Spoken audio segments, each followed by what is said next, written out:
Welcome friends, welcome back to the kitchen, welcome back to Sunday morning and the old cookbook show. So today, I need some molasses. So we'll get that dripping out first. Today we're going to do a cookbook that is fairly significant in the history of Canadian cookbooks. This is just called the Home Cookbook. First published in 1877 here in Toronto. My copy is the 70th edition, which puts it much later than 1877, although the only date in the book is 1877. This is the Culinary Landmarks book by Elizabeth Driver. It's a bibliography of Canadian cookbooks. It is sort of the go-to knowledge about all of these books. She did extensive research. And this little cookbook takes up 4 or 5 pages of this larger book as she talks about it. And so right off the bat, Elizabeth says, one of the most significant events in the history of English language Canadian cookbooks was the publication in Toronto in 1877 of the Home Cookbook. This was, or is, or represents the first community cookbook for fundraising in Canada for the Hospital for Sick Children here in Toronto.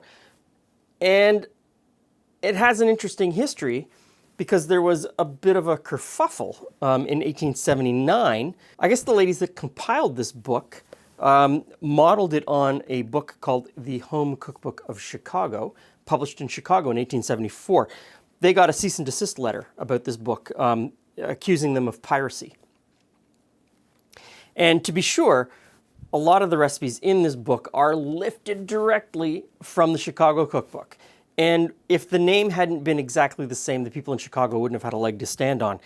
And as it was, these ladies fired off a strongly worded letter and the whole thing went away. But the Hospital for Sick Children asked them from subsequent versions to remove their name from the book. So there's no mention about this being a fundraiser for the Hospital for Sick Children in the front of this book, which I think is kind of interesting. So lots of copies of this floating around out there.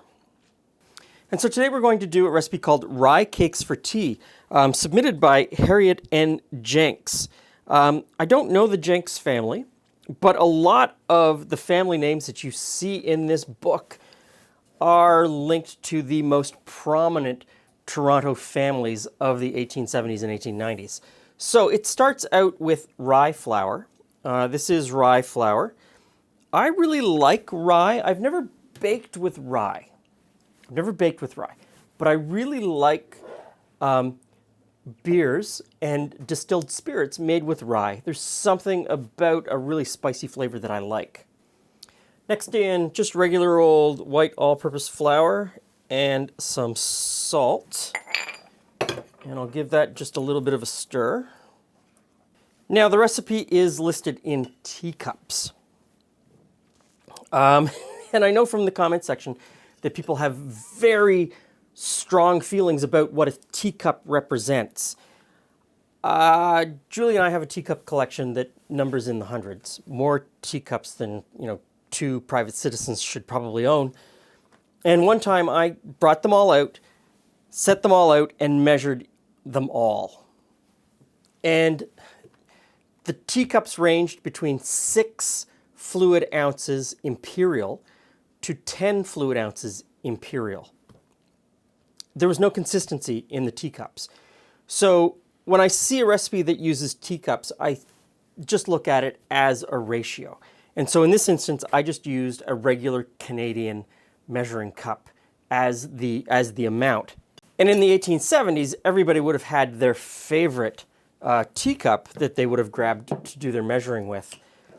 And that's fine. It just says to me that as much as everyone tells you that baking is a science, it's really not that much of a science. It's as much an art as a science. Now, it doesn't look like I'm going to get enough molasses, so let's open this up and see if we can get just a little bit more out of the box. I think I've got enough. Half a cup. Okay, so got enough of the molasses. Just barely. Got lucky on that one. Now I need 1 teacup full of sour milk. You may notice that I've got a carton of buttermilk. What is sold in Canadian grocery stores and American grocery stores for that matter today as buttermilk is 1% skimmed milk that has been soured. It is essentially what they're asking for here as sour milk. If this had asked for buttermilk, then indeed I would have needed to find the leftover liquid from churning butter. As it is, I don't have to look for it. This is not, when you buy buttermilk in the grocery store in North America today, it is just cultured milk. It's not what's left over from the butter making process. Now, the next step is a little bit interesting in that I'm supposed to put the soda into the sour milk and wait for it to froth up a little bit. And this is down to you're making sure that your soda is good. You're making sure that your soda is going to activate in the acid from the sour milk. Making sure that your milk is sour enough, and also making sure that your baking soda is still viable. Something that we don't really have to worry about too much today. The manufacturing process has improved since 1877, and for the most part, if your baking soda hasn't been hanging out in your cupboard for the last, I don't know, 4 or 5 years unused, you should be okay. So the directions are just to mix all of this together. So in goes the molasses as well. There's no fat. There's no eggs. I really don't know what to expect. Okay, so we'll just stir this all together. Now the directions for stirring just say to make it stiff. I think that's pretty stiff. So no eggs, no butter, I already said that. No salt, no other flavorings. For all intents and purposes, as someone who has lived in Toronto pretty much my entire life, who was born in Toronto, who was raised in Toronto,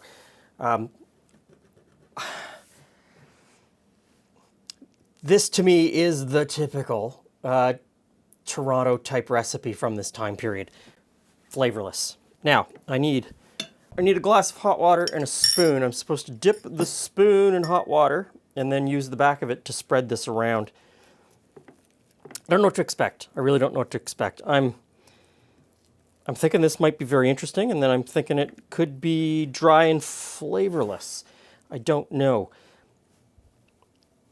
And there are no real baking instructions other than bake it for 1/2 hour. And I have to assume that we're looking at 350 degrees Fahrenheit or thereabouts is probably the temperature we're going for. So, into the oven for 1/2 hour.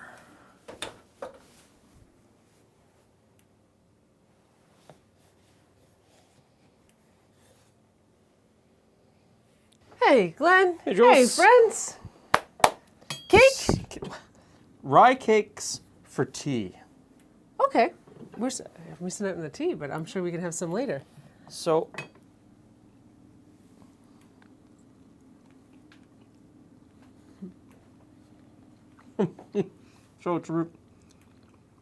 it's definitely rye cake. Mm-hmm. It's definitely a rye flavor. It's very savory. It's got that kind of chewy cake that now,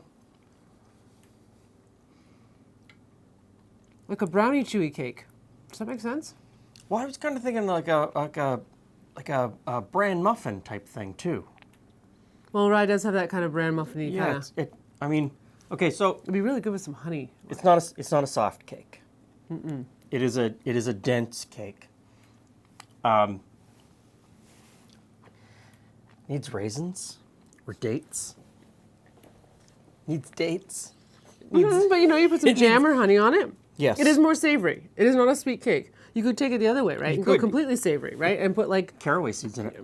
yeah, or cardamom or Yeah. Those two.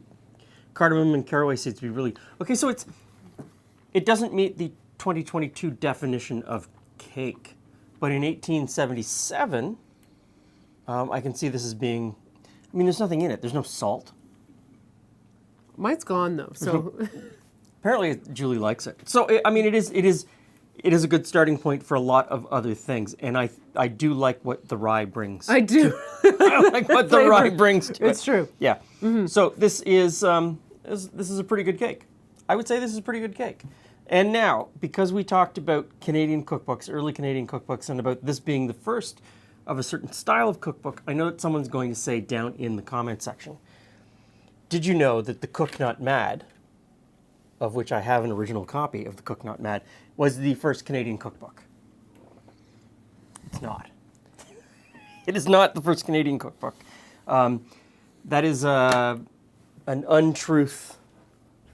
An untruth. As Glen goes searching through his books at the front. In 1972, a publisher did a reprint of this book because it's so long out of copyright, they could just reprint it. And they blazoned on the front cover Canada's first cookbook, and they sold millions of copies across Canada at every gift shop of every museum. But it is not Canada's first cookbook. It's not even a Canadian cookbook. So there you go. We're going to come back to this cookbook again and again because I think it's very interesting. Is it older than this one? This is 1877. Okay, so not as old as this one, but this is actually created here? This is the what you're saying? first, well, sort of. This is the first Canadian cookbook that is a community cookbook that was a fundraiser for Sick Kids Hospital here in Toronto. Okay. But there's a little lawsuit from a Chicago publishing company who sued them for piracy. But it's a community cookbook. Didn't all the people submit their recipes? Well, it had the same name, and some of the recipes are the same.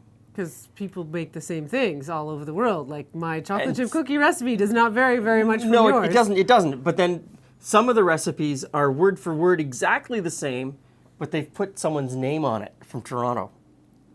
I don't know, maybe that person got it from there. I know. And that's the crazy thing about recipes. You can't...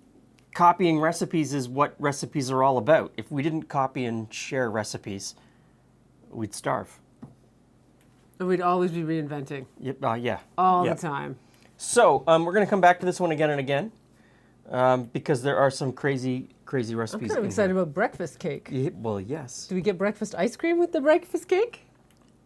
Just asking. Well, remember that maple breakfast cake that we had a week or so ago? I mean, it's not a strange concept. Okay. Rye Cakes for Tea. Pretty good. Thanks for stopping by. See you again soon.